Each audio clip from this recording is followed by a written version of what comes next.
भारी तो है।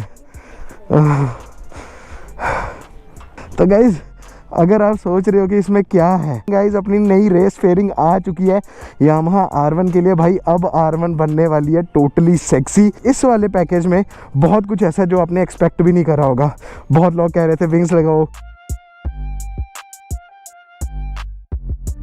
सो hey guys, welcome back to another YouTube video. आज की वीडियो बहुत ज़्यादा खास होने वाली है बिकॉज तुम्हें पता है मैं ऐसे छोटे बड़े क्लेम ज़्यादा करता रहता हूँ, बट इस बार कुछ खास क्लेम करने वाला हूँ कि हम भाई साहब बनाने वाले हैं इंडिया की वन ऑफ द बेस्ट, मतलब one and only the best R1। कुछ लोग तो कहते हैं भाई अभी भी बेस्ट है, बट टू बी ऑनेस्ट बताऊँ कुछ बंदे हैं जो ट्रैक वगैरह करते हैं और उनकी R1 इससे भी ज़्यादा कमाल की बन रखी है इंडिया में। But after getting some few more mods ये इंडिया की इकलौती R1 बनने वाली है और उसी का कुछ सामान आया है, उसी को हम लेने जा रहे हैं और कुछ चीज़ें डिस्क्लोज करनी है तुमसे। तो चलो फटाफट चलते हैं।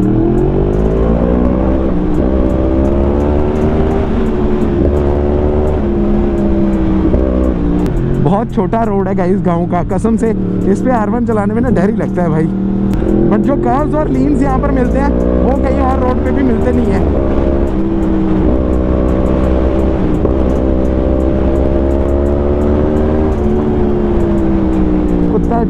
कुत्ता जी।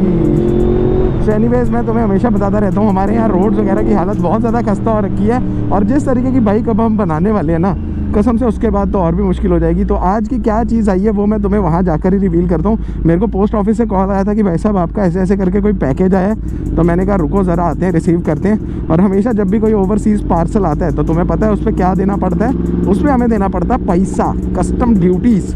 तो रुको ज़रा हमें मोड़ लेने दो। R1 का clutch is shit when it comes to off roads या फिर ट्रैफिक्स। कसम से बता रहा हूँ R1 को ऐसे रोड्स पे चलाना जहाँ पर आपको क्लच पकड़ना पड़े एंड फिर आप उसको रिलीज़ करो, इसको मैनेज करना मुश्किल है। तभी मैं कहता हूँ हर किसी के बस की नहीं है R1 को चलाना। अब इसका मतलब ये नहीं है कि मैं बहुत ज़्यादा तगड़ा प्रो हैवी ड्राइवर हूँ, इट्स जस्ट लाइक कि मैं फेमिलियर हो चुका हूँ अब R1 के क्लच से। बट कोई और बंदा चलाएगा तो भाई साहब बार बार बंद होगा क्लच को।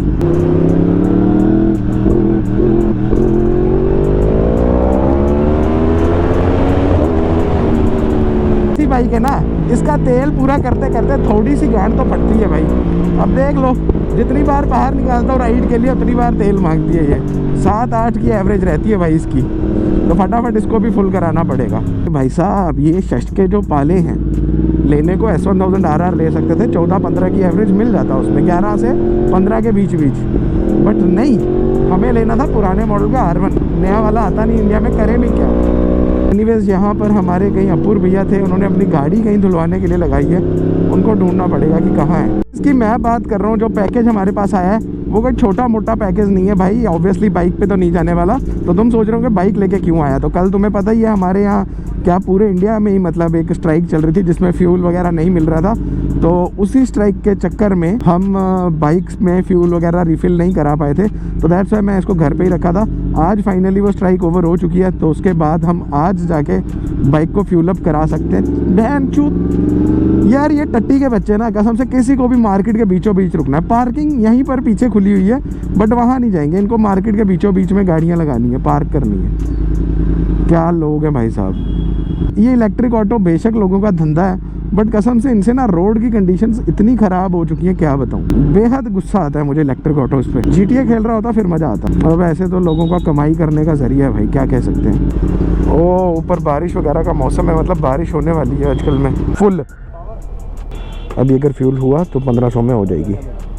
यार गाइस एक ना दिक्कत है मेरे साथ, ये सिर्फ मेरे साथ ही है या किसी और के साथ भी मुझे नहीं पता। अब ऐसे तो मैं राइडिंग करियर में हूँ और मैं राइड्स वगैरह भी करता हूँ, बट जिस राइड में भी जाता हूँ साला बीमार हो जाता हूँ। या मुझे ऐसा लगता है मैं सर्दियों में राइड्स पे निकलता हूँ इस करके बीमार हो जाता हूँ। कुछ समझ सी नहीं आ रही यार, मुझे बताओ क्या पंगा है, क्या प्रॉब्लम हो सकती है मेरे। तो साला डॉक्टर के पास ही जाना पड़ेगा, दिखा ही लाता हूँ डॉक्टर को एक ही बार में। हर एक चीज़ टूट फूट ही रही है अपनी।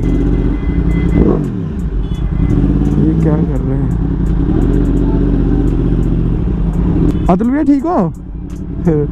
ये इतनी धीरे क्यों चल रहा है भाई साहब? ये एक्सप्रेसो वाले को पता नहीं किस चीज़ का डर है, रुक रुक के चल रहा है भाई। अच्छा चल रहा नहीं है, वो चल रही हैं। ये हमारे इंडिया का लेडी लक। ओके ठीक है, व्हाट्सएवर, हमने देखा ही नहीं कौन चला रहा है। अपना पैकेज निकलवाना भाई और भी मुश्किल काम है। तो बेसिकली ये है हमारे अखनूर का डाकघर, जहाँ पर हमारा EMS कोरियर आया है। कोरियर ऑफिस दिखाता हूँ, यहाँ मेरा डब्बा सबसे अलग होगा।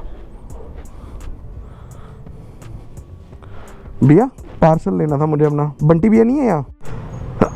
तो हमारे भारतीय EMS वालों ने थोड़ा सा पंगा डाल दिया, तो हमें देनी पड़ रही है कस्टम ड्यूटी। गिन लिया आपने? 20-300 है। चलो सामान लेके आते हैं, पहले डब्बा रखना पड़ेगा। भारी तो है। मैंने पता है क्या सोचा था कि बाइक अपनी अंदर लगाता हूँ, इसके साथ थंबनेल हो जाएगा एक। आओ एक बार रखो, 2 मिनट की बात है। ओ बड़ी जगह है यार, इधर रखो। नहीं तो गाइज, अगर आप सोच रहे हो कि इसमें क्या है, रुको ना, ऐसे दिखाना पड़ेगा। अगर आप सोच ही रहे हो कि इसमें क्या है, तो this is from monster fairing guys. अपनी नई रेस फेयरिंग आ चुकी है यामाहा R1 के लिए भाई। अब R1 बनने वाली है टोटली सेक्सी, जो तुमने बिल्कुल भी नहीं सोचा था वैसी कुछ मैं बनाने वाला हूँ। बाकी और तुम्हें क्या मॉड्स चाहिए मुझे बता देना, बट इस वाले पैकेज में बहुत कुछ ऐसा जो आपने एक्सपेक्ट भी नहीं करा होगा। बहुत लोग कह रहे थे विंग्स लगाओ, बहुत लोग कह रहे थे रेसिंग फेयरिंग लगाओ, ये कुछ कॉम्बिनेशन है हर एक जॉड चीज का। तो अभी अपनी R1 वैसी ही बनने वाली है भाई। ब्लैक कलर बहुत ज्यादा अच्छा लगता है, इसमें भी कुछ सिमिलर ही है बट मे भी थोड़ा पहले से अलग लगने वाला है। चलो इसके लिए हमें गाड़ी भी बड़ी लानी पड़ी है। आ जाता वैसे दूसरी वाली में भी, छोटी में भी। साहिल तो पिछली बार डिजायर पे लाया था, इस बार पार्ट्स ज्यादा हैं सर इसमें। तो अपूर्व भैया तो चले गए, अब हमें करना है उस डब्बे को अनबॉक्स। तो अनबॉक्सिंग का काम वही जाके करते हैं भाई। जैसे have a look at this. अब ना मेरे से रुका नहीं जा रहा इस काम के लिए।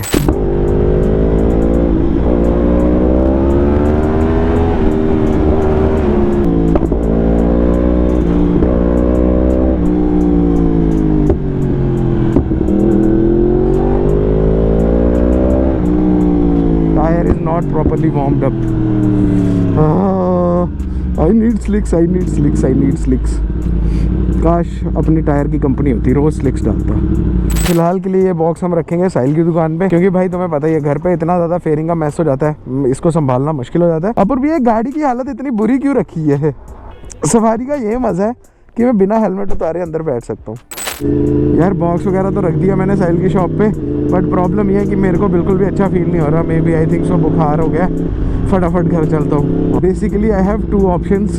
एक तो मैं बहुत तेज़ चला के फटाफट किसी तरीके से घर पहुँच जाऊँ, या दूसरा ये ठंड बर्दाश्त करूँ। कसम से बता रहा हूँ 1 या 2 डिग्री टेम्परेचर चल रहा होगा अभी। बहुत ज़्यादा खतरनाक वाली ठंड है यार, पीक टाइम है ठंड का। क्या करूँ, धीरे धीरे ही चल रहे हैं सारे बाइक्स वाले भाई। Almighty push.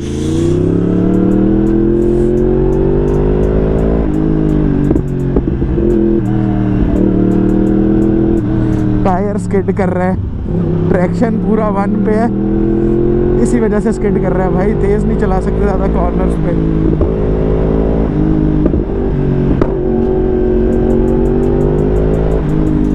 ओके थोड़ा सा ब्रूटल था बट ठीक है भाई, घर पहुंचने के लिए चल जाते हैं। धूप आई है भाई यहाँ पर।